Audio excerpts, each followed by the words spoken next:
네, 안녕하십니까. 저는 이제 NH투자증권 그 리서치 본부에서 디지털 자산 리서치 담당하고 있는 홍성욱 연구원이라고 합니다. 오늘은 이제 국내 비트코인 현물 ETF 공론화가 이제 뭐 시작될 수도 있는데요. 그런 공론화를 앞두고 앞에 보시다시피 한국 비트코인 현물 ETF를 위한 이제 준비라는 제목으로 말씀을 드리게 됐습니다. 일단 국내 ETF가 출시되게 된다면은 참여할 수 있는 좀 플레이어들 들 중에 이제 미팅 가능하신 분들을 좀 만나봤고요. 각 플레이어분들의 좀 역할이나 애로 사항에 대해서 좀 들어보았습니다.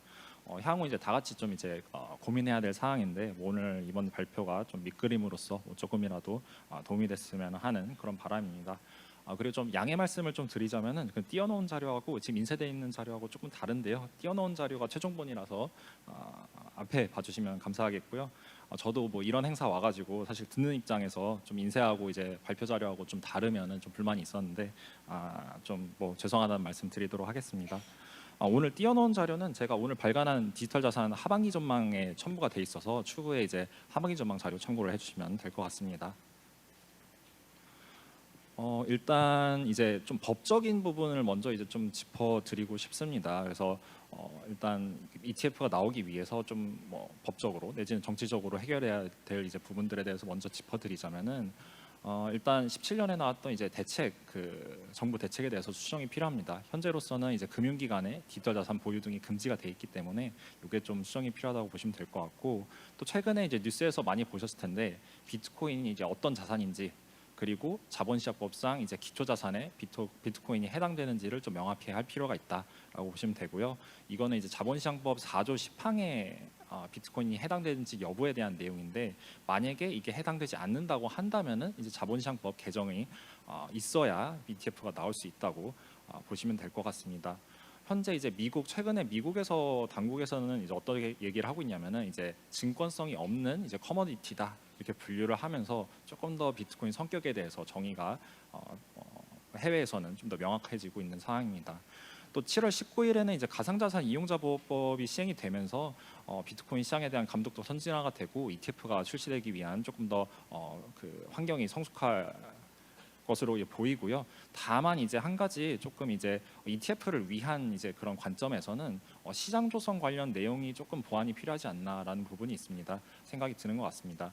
왜냐하면은 현재로서는 이제 관련 이제 보도 자료를 보게 되면은 그 ETF를 위한 시장 조성 행위도 이제 좀 처벌 대상이 될 수가 있기 때문에 이런 부분들은 만약에 ETF를 출시한다고 한다면은 조금 이제 수정의 보완이 필요하다라고 말씀드리겠습니다. 그럼 이제 가상자산 현물 ETF의 대상이 되는 어떤 코인 내지는 이제 종목은 어떤 것일까라고 생각을 해보면은 일단 여기에서의 기준에 있어서는 이제 증권이냐 아니냐가 상당히 이제 중요하다고 보시면 될 것 같습니다. 그러니까 증권이라고 해서 뭐 ETF가 될 수 없느냐 그것은 아니지만 사실 만약에 어떤 특정 코인이 증권이라고 한다면은 ETF가 출시되기 이전에 관련 신고 절차가 필요합니다. 가령 이제 증권신고서 제출이라던가 이에 상응하는 절차가 필요할 수 있기 때문에 증권이냐 아니냐는 사실 조금 생각보다 중요한 이슈라고 보시면 될 것 같고요. 다만 말씀드렸던 대로 비트코인 같은 경우에는 이제 사실 미국뿐만 아니라 좀 전반적인 컨센서스로 좀 증권성이 없다고 좀 인식이 되고 있어가지고 첫 이제 가상자산 현물 ETF의 대상으로 상당히 적합한 자산으로 보입니다. 이런 증권성에 관련해서는 사실 미국도 지금 SEC나 CFTC 이런 당국 간의 의견 차이를 보이고 있고 유럽 같은 경우에도 이제 미카 법안이 많이 들으셨지만 미카 법안이 등장을 했지만 사실 어떤 코인이 증권이냐에 대한 내용은 없어가지고 사실 이런 해외라고 해서 이런 기준은 없기 때문에 이제 주요 당국 동향 그리고 당국의 기조 변화 이런 거에 좀 모니터링 할 필요가 있을 것 같습니다. 그러면은 비트코인 현물 ETF를 만약에 이제 출시가 된다면은 각 역할을 이제 누가 수행할지를 한번 구상을 해봤는데요. 사실 ETF이기 때문에 저희가 다른 ETF와 같이 이제 전통 금융사들이 많이 참여를 하게 됩니다. 그래서 가령 이제 자산운용사 내지는 이제 지금 주식 ETF 이런 걸 할 때 이제 참여하게 되는 이제 증권사 내지는 이제 수탁사 아니면은 인덱스 개발 조직 아니면 이제 상장되는 곳은 이제 한국거래소 이런 곳들이 있다고 보시면 될 것 같고 또 이제 비트코인 이제 마켓 메이커 같은 경우에는 조금 다들 생각이 많이 다르신 것 같아요. 그래서 한 곳이 꼭 돼야 된다 이런 건 아니지만 뒤에 추가적으로 조금 더 말씀을 드릴 수 있을 것 같습니다. 일단 비트코인 현물 ETF를 뭐 가장 이제 뭐 필요로 하는 곳은 아무래도 국내 자산운용사로 보입니다. 일단 좀 업황타계 내지는 이제 신규 자산 발굴을 위해서 자산운용사들이 상당히 노력을 하고 있고요. 비트코인이라는 신규 자산은 이 이제 뭐 글로벌 무대에서 등장을 했기 때문에 비트코인 현물 ETF를 추진한 요인이 상당히 높다라고 보시면 될 것 같습니다. 특히 미국 자산운용사들이 뭐 AUM 규모로 보나 어떤 자금 유입 규모로 보나 사실 상당히 성공을 이미 거뒀기 때문에 성공 사례가 이미 나왔기 때문에 더 이제 추진할 요인이 높다고 보시면 될 것 같고요. 또 특히 이제 국내 같은 경우에는 이런 디지털 자산 수요가 또 높은 점 때문에 관련 ETF가 등장한다면은 수요도 높을 것으로 예상이 될 수 있는 것 같습니다. 그리고 현재로서는 사실 조금 이제 불확실성 때문에 이제 성급히 접근을 못 하시는 느낌이긴 한데 미국처럼 이제 아무래도 출시가 된다면은 다른 운용사보다 좀 늦게 출시면 안 되겠다 이런 뭐 인식을 가지고 있으실 수 있을 것 같고요. 비트코인 ETF가 만약에 이제 출시가 된다고 한다면은 그 이후에는 비트코인 이제 파생 뭐 커버드 콜이라든가 이런 ETF들 내지는 비트코인 채굴 기업에 투자하는 뭐 비트코인 채굴자 ETF 등 관련 상품도 이제 논의가 이후에는 향후에는 추진이 될 수 있을 것 같습니다. 또 하나 이제 좀 많이 이제 논의가 많이 되고 있지 않은 포인트이긴 한데 과세 관련한 이슈도 국내 비트코인 현물 ETF 상품이 출시가 되었을 때 국내 ETF의 매력도에 좀 영향을 미칠 수 있다고 보고 있고요. 만약에 이제 비트코인 ETF가 출시가 되었는데 만약에 관련 과세가 뭐 특별히 이제 뭐 변동이 없다면은 사실 해외 비트코인 현물 ETF 대비 좀 우위를 점할 수가 있다고 생각이 됩니다. 반면에 이제 해외와 유사한 수준으로 이제 과세가 된다고 하면은 금융 소비자 입장에서는 어찌 보면은 블랙록의 AUM도 더 크고 좀 더 안전하지 않을까라는 인식 때문에 해외 ETF로 이제 같은 업체 같은 싱글 애셋 비트코인을 담고 있는 부분이기 때문에 좀 쏠림이 발생 가능성도 뭐 있다 이러는 부분을 좀 고려해 주시면 좋을 것 같고요. 또 다른 이제 플레이어로는 이제 수탁사가 있습니다. 현재 이제 가상자산 사업자 라이선스 보유한 이제 은행 계열 수탁사는 3곳이고요. 이제 원래 4곳이었는데 합병으로 해서 3곳이 될 예정입니다. 그리고 수탁업은 이제 특히 신뢰도가 특별히 이제 중요하기 때문에 은행들이 이제 지분 투자를 통해서 참여하고 있는 상황이라고 보시면 될 것 같습니다. 수탁 관련해서는 뭐 사실 뭐 크게 말씀드릴 부분이 없긴 하지만 한 가지의 좀 특이 사항으로는 지금은 사실 국내에서 디지털 자산 수탁 수요가 높지가 않기 때문에 이런 수탁사들의 조직이 이제 크지 않은 경우들이 있습니다.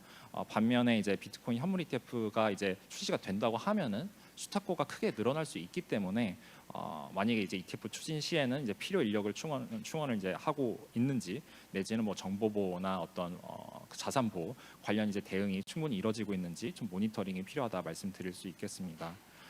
또 한 가지로는 이제 수탁 전문 기업이 사실 투자 보호상 좀 더 유리할 수 있다고 말씀을 드릴 수 있을 것 같은데요. 미국 같은 경우에는 사실 코인베이스 커스터디를 통해서 미국 비트코인 현물 ETF의 다수의 수탁을 담당을 하고 있습니다. 하지만 동시에 고려를 하셔야 되는 부분은 지금 이제 그 SEC가 코인베이스에 소송을 건 상태고 그 명목으로는 코인베이스가 여러 가지 금융업권의 사업을 영위하고 있다. 그래서 뭐 이런 그런 소송도 진행이 되고 있기 때문에 사실 어찌 보면은 다양한 이제 플레이어들이 각자의 역할을 가지고 ETF 생태계에 참여하는 것이 조금 더 이제 투자자 보호에 유리할 수도 있다는 점 염두에 두시면 될 것 같습니다. 그리고 비트코인 현물 지수 관해서도 많이 이제 조금 결정이 필요한 사안인 것 같습니다. 이게 비트코인 현물 지수를 이제 국내 거래소 가격을 바탕으로 지수를 산출하느냐 내지는 해외 비트코인 지수를 가져와서 원화 환산해서 활용하느냐 이런 이슈가 있을 수 있는데요. 일단 해외 지수를 원화 환산해서 사용할 경우에는 이제 국내 거래소 같은 경우에는 비트코인 가격이 통상적으로 조금 더 높기 때문에 어찌 보면은 이제 비트코인 ETF 생태계에서 국내 거래소가 좀 뭐 어찌 보면 배제될 수가 있는 그런 가능성도 뭐 있을 수가 있습니다. 만약에 이제 국내 거래소 가격을 바탕으로 비트코인 현물 지수를 이제 산출을 한다고 하면은 뭐 개별 거래소 가격 데이터에 의존한다면 좀 가격 왜곡이 좀 발생을 할 수 있기 때문에 좀 최소 2곳 이상의 데이터를 활용하는 것이 좋을 수 있다고 생각이 들고요. 그리고 또 이제 비트코인 현물 지수나 이제 김치 프리미엄 간에서 뭐 한 가지 더 이제 특이 사항으로는 ETF의 구조에 따라서 이제 지금 현재 한국 그런 비트코인 가상자산 거래소들에 있는 김치 프리미엄이 해소될 수 있는 그런 계기가 될 수 있다고 생각을 하고 있습니다. 그래서 이런 부분은 아무래도 투자자들이 해외 투자자들보다 이제 비싼 가격에 비트코인을 사고 있는데 만약 ETF 등장으로 많이 해소가 될 수 있다면은 뭐 일석이조의 효과가 있다고 말씀드릴 수 있겠고요. 또 하나 이거는 사실 상당히 이제 좀 논란이 많을 뭐 이렇게 이견이 뭐 다른 의견이 많은 이제 수 있는 부분인데 비트코인 마켓 메이커 뭐 그래서 미국 같은 경우에는 뭐 활용을 하고 있는데 어떤 식으로 뭐 누가 할 것이냐 어떻게 결정할 것이냐에 대한 논의들이 있습니다. 근데 이제 해외 업체를 활용하는 것이 유리한 점에 대해서 일단 뭐 그런 관점에서 좀 말씀을 드리면은 일단 해외 업체 같은 경우에는 이미 미국 비트코인 현물 ETF 그리고 홍콩 비트코인 현물 ETF 참여해서 이제 이미 이제 오퍼레이션을 하고 있어서 사실 이들 입장에서는 어느 지역에서 이제 영업을 하느냐는 뭐 크게 이제 업무가 크게 달라지진 않습니다. 그래서 이들의 좀 어떤 노하우를 활용해 가지고 어떤 ETF 운영의 효율성을 높이는 것도 한 가지 방안이라고 생각이 들고요. 그리고 한국 같은 경우에도 만약에 ETF를 출시를 해서 이런 우리가 이제 노하우를 획득을 해야겠다라고 생각을 한다면은 이런 업체들과 뭐 국내 이제 금융사 내지는 다른 이제 업체들이 뭐 조인트 벤처를 이제 뭐 형성하는 그런 뭐 방안도 고려가 가능할 것 같습니다. 해외 업체 같은 경우에는 사실 지금 단계에서는 국내 비트코인 현물 ETF에 대해서 뭐 직접적으로 뭐 한국을 방문해서 이제 논의를 한다던가 이런 분위기는 아닌 것 같고요. 가장 큰 이유는 지금 규제 불확실성 때문이라고 보입니다.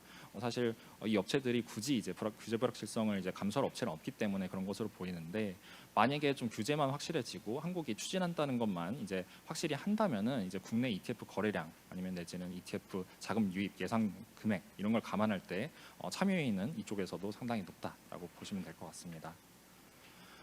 또 해외 사례에서 뭐 참고할 점들이 많긴 하지만 몇 가지만 짚어드리도록 하겠습니다. 특히 일각에서는 한국에는 비트코인 선물 시장이 없다 내지는 한국에는 아직 비트코인 선물 ETF가 없다. 그래서 조금 비트코인 현물 ETF까지 가는 거에 좀 더 단기가 필요하다. 이렇게 이해하시는 분들도 계신데요.